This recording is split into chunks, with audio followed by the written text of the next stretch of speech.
दिवसीय ज्ञान साधना शिविर का छठा दिन है। यह छठा दिन हमें किस ओर संकेत करती है? हम 5 चक्रों को छोड़कर छठा चक्र में प्रवेश करें, यानी आज्ञा चक्र में प्रवेश करें। जब आज्ञा चक्र में प्रवेश करेंगे वहीं प्रकाश का उदय होगा। जब प्रकाश का उदय हो जाएगा तब हमारे अंदर में सभी देवी देवताओं का दर्शन होगा। संसार में जितनी विद्याएं हैं सभी विद्या को हासिल कर लेंगे और संसार में जितने तीर्थ हैं सभी तीर्थों का दर्शन हो जाएगा। अभी हम लोग श्रवण कर रहे थे सत्संग योग से, ये भगवान शंकर का उपदेश है। भगवान शंकर माता पार्वती को उपदेश कर रहे हैं। ये ज्ञान संकलन तंत्र है। ये तंत्र शास्त्र के भगवान शंकर बहुत बड़े प्रकांड विद्वान थे। ये तंत्र शास्त्र भगवान शंकर का निकाला हुआ है। लोग जो तंत्र विद्या सीखते हैं, ओझा लोग, डायन सब जो तंत्र विद्या सीखती है उसी तंत्र विद्या में से आता है। ये सब भगवान शंकर के द्वारा यह विद्या का आविर्भाव हुआ है। तो उसी ज्ञान संकलनी तंत्र से अभी हम लोग पाठ श्रवण कर रहे थे। देहस्था सर्व विद्यास्य देहस्था सर्व देवता देहस्था सर्व तीर्थानि गुरु वाक्येन लभ्यते। इस शरीर में संपूर्ण विद्या है, सभी देवता हैं और सभी तीर्थ विद्यमान है। तो नजर में आता है? नजर में नहीं आता है। क्यों? गुरु वाक्येन लभ्यते। बिना गुरु की कृपा के हम ये तीनों चीज का दर्शन नहीं कर पाते। सारी विद्या हमारे अंदर नहीं होगी, न ही देवता का दर्शन होगा और न सारे तीर्थों का दर्शन होगा। क्यों नहीं होगा? इसीलिए नहीं होगा कि हमारे अंदर अभी अंधकार है। आंख बंद करते अंधकार दिखाई देता है। अब हम लोग ऐसे समझें, घर में बहुत सारा सामान रखा हुआ है, घर बिल्कुल अंधेरा है, क्या एक भी सामान दिखाई देगा? जब तक उस घर में प्रकाश नहीं करेंगे, दीपक नहीं जलाएंगे, तब तक कुछ भी दिखाई नहीं देगा। जब दीपक जला देंगे तो सब कुछ दिखने लगेगा। उसी प्रकार हमारे अंदर में भी अंधकार है। हम आँख बंद करके अंधकार दिखाई देता है।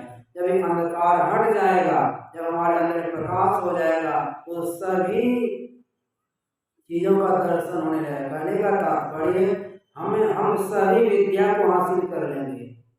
सारे देवताओं का दर्शन होगा और सारे तीर्थों का दर्शन होगा। तो सारी विद्याओं से मतलब संसार में मनुष्य कितनी विद्या सीखते हैं? ज्यादा से ज्यादा 18 विद्या, 16 विद्या, 20 विद्या।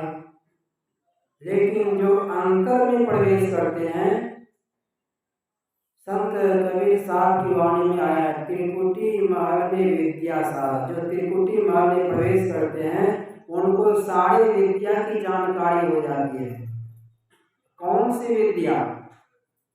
पक्षी आपस में क्या बात कर रही है उसकी विद्या आपको हो जाएगी। गाछ वृक्ष आपस में क्या बात करते हैं, गाछ वृक्ष की विद्या आपको हासिल हो जाएगी। इसका प्रमाण है, जब मनिहारी सत्संग मंदिर जब बन रहा था तो एक कटहल का गाछ आता था बीच में। तो सबों ने राय किया कि जब तक कटहल की गाछ को नहीं काटेंगे तब तक इसमें मकान नहीं बनेगा, यानी सत्संग हॉल नहीं बनेगा। अब सबों ने विचार किया तो गुरुदेव की आज्ञा होनी चाहिए। गए गुरु महाराज से आज्ञा मांगने हुजूर, मकान बन रहा है, इसका थोड़ा विस्तार होना चाहिए, जिसमें कटहल का गाछ आता है, तो इसमें हम लोग विचार किए कटहल का गाछ काटा जाए। तो गुरुदेव तो पहले मना किए नहीं, कटहल का गाछ मत करो। और जब पूरा जिद किए, प्रार्थना किए, तो गुरु महाराज वहाँ से उठकर आए कटहल के गाछ के पास। कटहल के गाछ को कहते हैं, मुझे तो कटवाने की इच्छा नहीं थी, लेकिन फिर इन लोगों का कहना ही गाछ काटना चाहिए, जाओ तुम्हारा कल्याण होगा। गाछ तो कटे लेकिन तुम्हारा कल्याण हो जाएगा। देखिए यहाँ पर गाछ से बातचीत किए गुरु महाराज। कहने का तात्पर्य, अगर अपने अंदर में प्रकाश हो जाएगा, जब त्रिकुटी महल में प्रवेश कर जाएंगे तो सारी विद्या की जानकारी हो जाएगी। गाछ वृक्ष से बात करने लग जाएंगे, पशु पक्षी से बात करने लग जाएंगे। एक बार का प्रसंग है, वेद व्यास जी महाराज कहीं जा रहे थे। अब वेद व्यास जी महाराज जा रहे थे, एक चींटी वेद व्यास जी महाराज के डर से भाग रही थी। चींटी वेद व्यास जी महाराज के डर से भाग, कहीं इनका पैर मेरे ऊपर पड़ जाएगा तो मैं मर जाऊंगी। तो जब चींटी को भागते हुए देखते हैं वेद व्यास जी महाराज, तो चींटी से कहते हैं, तुम भागती क्यों हो? मेरे पैर के नीचे मरोगी तो तुम्हारा कल्याण हो जाएगा।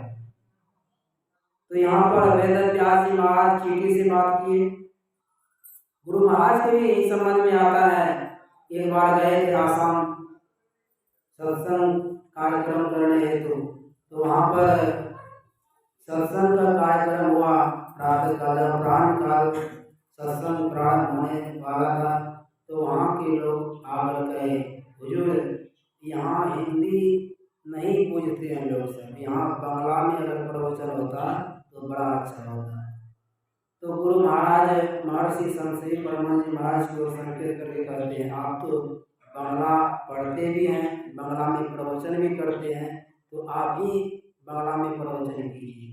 तो महर्षि संश्री परमहंस महाराज कहते हैं, हुजूर मैं तो पढ़ता हूँ सही है, प्रवचन करता हूँ सही, लेकिन प्रत्येक विषय को बांग्ला में संबोधन करना ये मेरे बस की बात नहीं है। गुरु महाराज गए मंच पर, सबों को कहा, महर्षि संश्री परमहंस महाराज को ये नहीं देखता। गुरु महाराज कहे, लाओ मेरी ओर माइक, मुझे माइक दो। तो गुरु महाराज को जब माइक दिए, 1.5 घंटा तक प्रवचन हुआ। 1.5 घंटा तक बांग्ला में ही बोलते रह गए। और वहाँ बहुत बड़े विद्वान थे, व्याकरणाचार्य थे, वे संशोधन किए, उनके बारे में विचारे। वे कहे कहीं भी एक शब्द में त्रुटि नहीं है। ये जो बांग्ला में जो प्रवचन हुआ, एक शब्द कहीं त्रुटि नहीं है।